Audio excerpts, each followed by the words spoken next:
A pandemia levou ao cancelamento do carnaval e seus blocos de rua. Os desfiles das escolas de samba em São Paulo e no Rio foram adiados para abril. Mas como é o processo, por exemplo, da escolha de um samba enredo de uma agremiação? Sobre esse assunto nós conversamos agora com Ernesto Teixeira, cantor e compositor. Boa noite, Ernesto Teixeira. Prazer falar contigo. Seja muito bem-vindo. Opa, muito obrigado pelo convite. Um prazer estar com vocês aí, com os telenautas, e podendo falar daquilo que a gente gosta, né? Do carnaval, mesmo sendo um assunto que não nos alegra muito, né? Que é a suspensão das atividades, que é vamos dizer, o carnaval está parado há praticamente 2 anos, né? A gente está sem desfiles. E vamos conversar um pouquinho aí sobre esse processo cultural, que é a escolha do samba enredo. Perfeito. Ernesto, é exatamente isso, né? Como você falou, há 2 anos, trabalhadores do setor cultural e artístico, principalmente que trabalham com carnaval, vem sofrendo por conta da pandemia. E existia a expectativa muito grande dele ser realizado e ter blocos este ano, mas aí a Ômicron veio a nova variante e aí cancelou tudo, postergou mais para frente. Mas já que a gente está em mês de carnaval, em dias de carnaval, porém sem carnaval, sem festas nas ruas e sem desfiles das escolas de samba, fala pra gente um pouquinho mais para os nossos telespectadores aqui da TVT e ouvintes da Rádio Brasil Atual, todo esse processo que envolve aí a construção e a criação de um samba enredo. Bom, o processo de escolha de samba enredo é como um festival de música popular, né?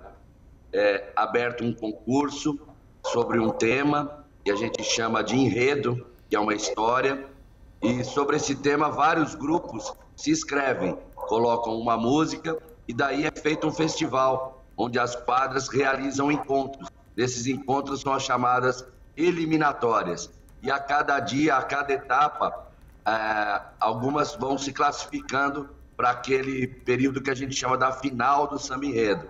E aí então a escola de samba apura qual é a música que ela vai levar para o próximo carnaval, para o próximo desfile. Esse é o processo de escolha de samba enredo, que envolve muitos músicos, envolve toda uma logística de torcida, de festividade. Realmente é um dos melhores períodos de uma escola de samba. A escolha do samba enredo, como eu digo, eu gosto de frisar, é como um festival de música, onde você vai lá para torcer e escolher aquela que mais lhe agrada. Ernesto, você é intérprete da Gaviões da Fiel, né? E a Gaviões esse ano... Diga, responda para mim isso. Exatamente.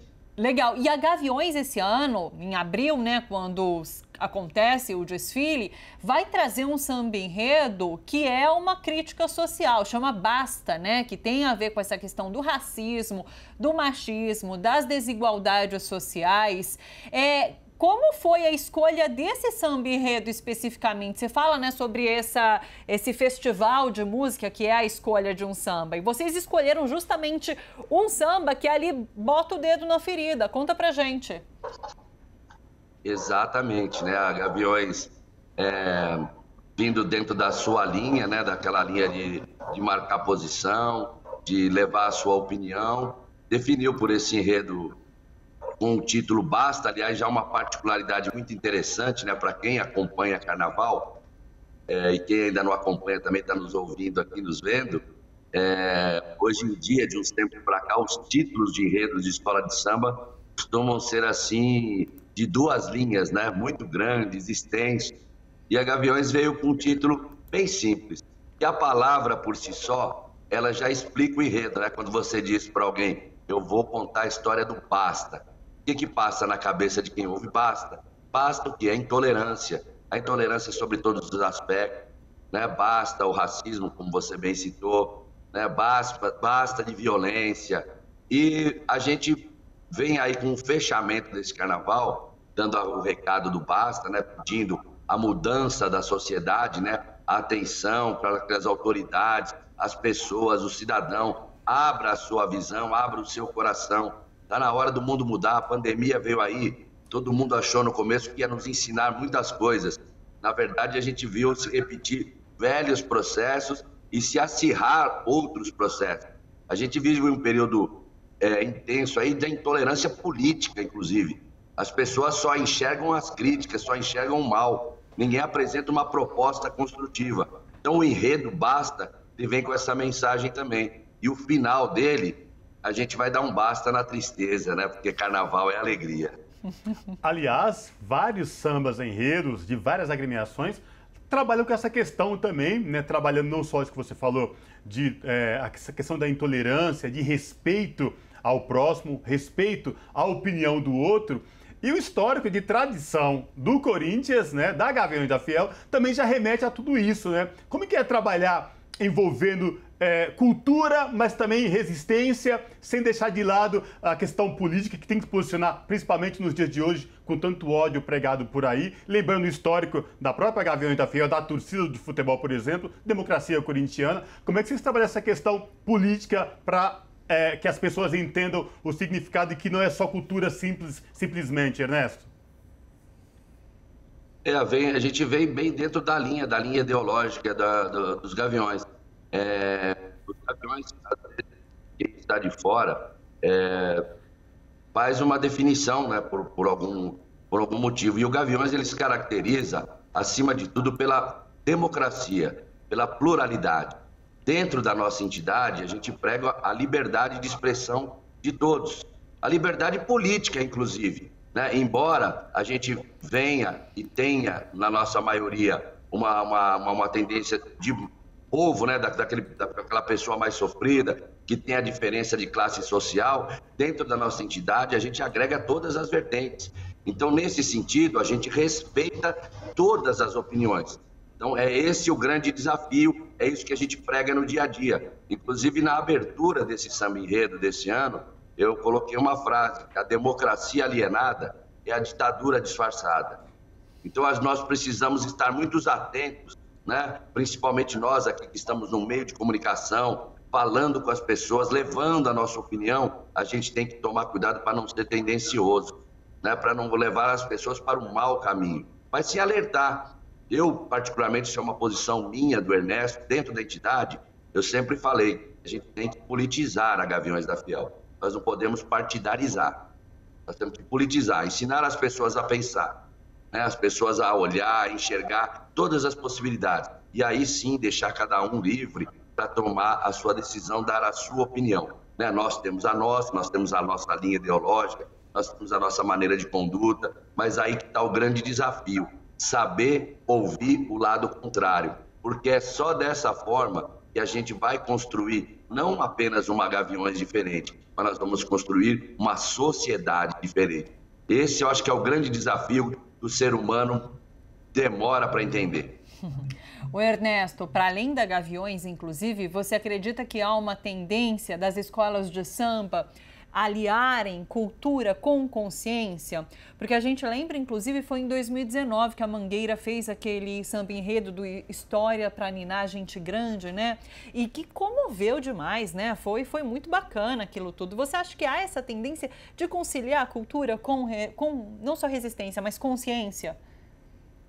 Perfeitamente. Eu acho que esse é um dos desafios do carnaval. O carnaval, a gente viu que ele é vasto e ele pode abrir um leque aí de várias maneiras de atuação. Você pode vir com o carnaval livre, leve e solto, só brincando, curtindo, falando de coisas boas, mas você pode vir com esse enredo, podemos usar a palavra que você coloca aqui também de resistência, não tem problema nenhum. O carnaval também pode colocar esse tema, essa temática, como bem tem colocado outras escolas, inclusive do Rio de Janeiro, como também tem parte do enredo da Gaviões desse ano.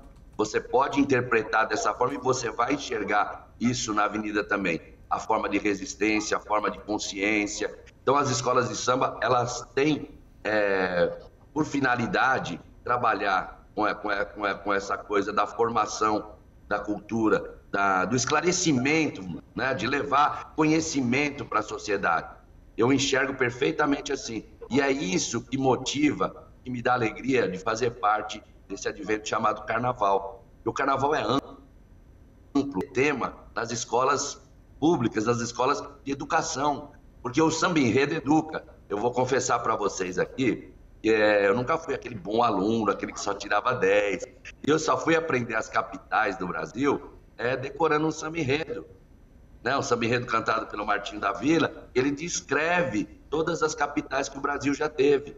Né? Eu fui aprender a questão do negro no Brasil, dos negros importantes que fizeram a diferença, ouvindo sambas de enredo que retratam as grandes personalidades. Então, o carnaval, o samba enredo, ele tem essa função também de esclarecer e de educar. Que depoimento bacana esse que você deu agora, inclusive. Muito bom. É verdade. Ernesto, a gente sabe que existe uma tradição nos barracões, nas escolas de samba, dos intérpretes, compositores, visitarem, trocar experiência com outros artistas, né, do meio do samba, do meio do carnaval, das escolas de samba. A minha pergunta agora vai no sentido de, por exemplo, agora em São Paulo nós temos 3 agremiações, Gaviões da Fiel, Mancha Verde e Dragões, que remete à torcida do São Paulo. Dragões da Real. Não entendi? Dragões da Real. Dragões da Real, exatamente.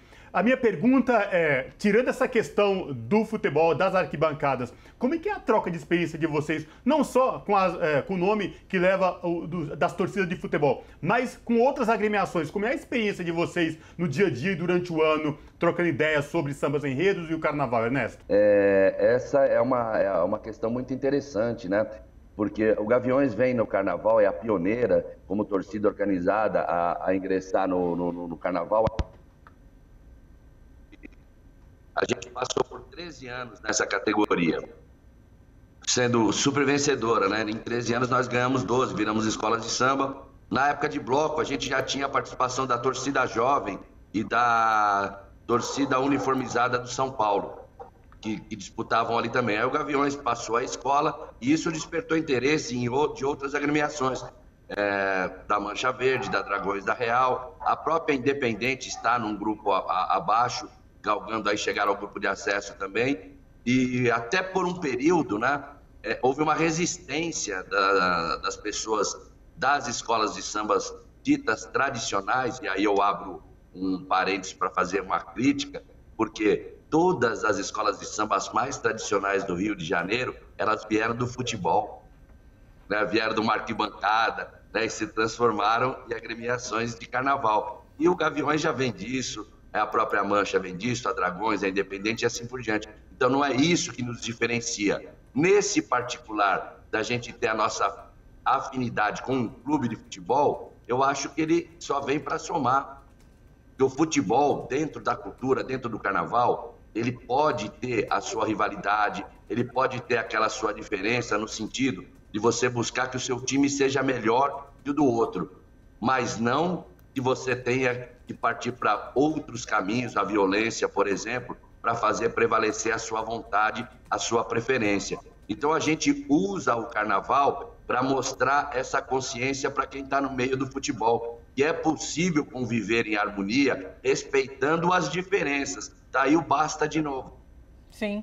Ernesto, para finalizar, conta pra gente como foram esses 2 anos em que vocês ficaram parados, modo de dizer, né? Mas enfim, não tivemos carnaval nesses 2 anos, agora vai ter em abril. E também, você foi a favor, inclusive, desse postergamento, né, do desfile, por conta da Ômicron, né? Você se manifestou a favor de postergar agora esse desfile. Conta pra gente sobre isso.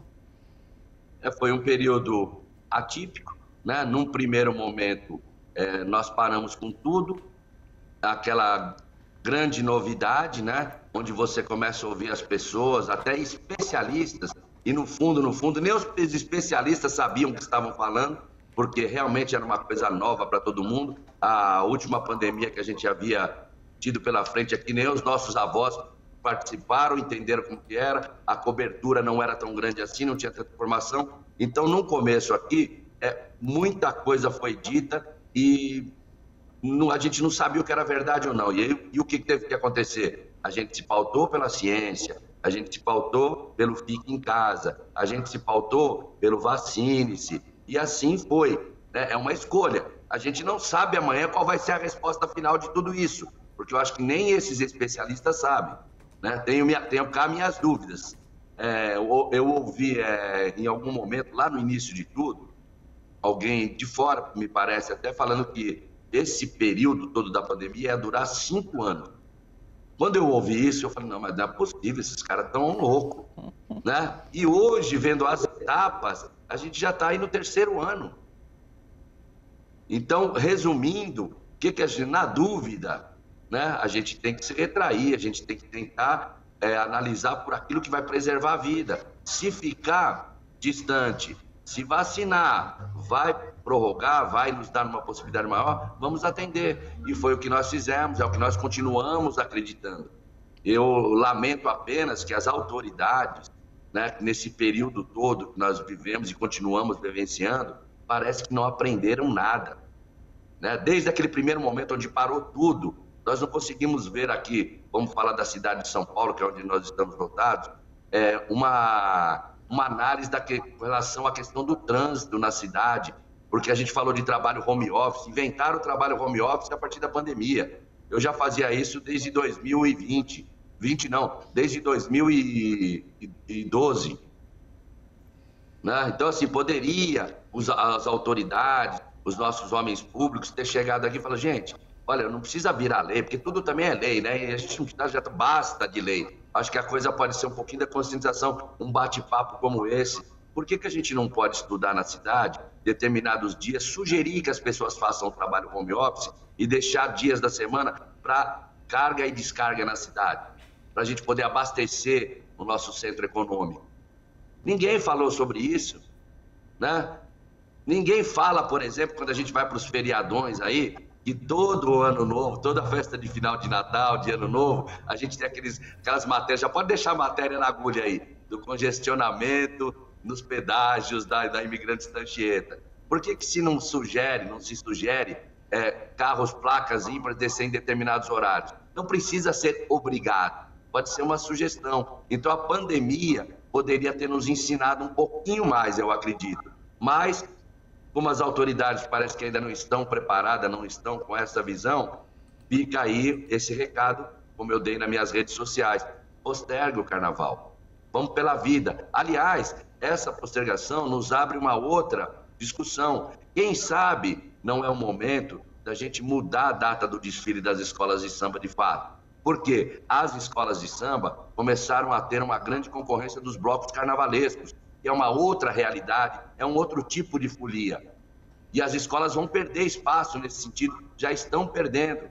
Se aqueles que administram as escolas não tiverem consciência, o carnaval das escolas de samba vai minguar.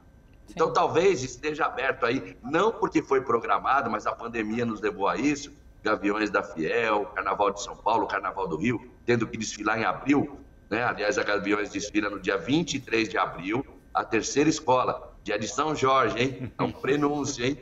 São Jorge corintiano. Vamos lá, Gaviões da Fiel no Basta. São Jorge também era do Basta, né? Então, ó, presta atenção, hein? Que a Gaviões vem para fazer a diferença. Fica esse recado. Quem sabe mudar e não se chamar mais carnaval, mas para chamar campeonato das escolas de samba. E na época do carnaval, a gente abre para os blocos. Vamos curtir no bloco também.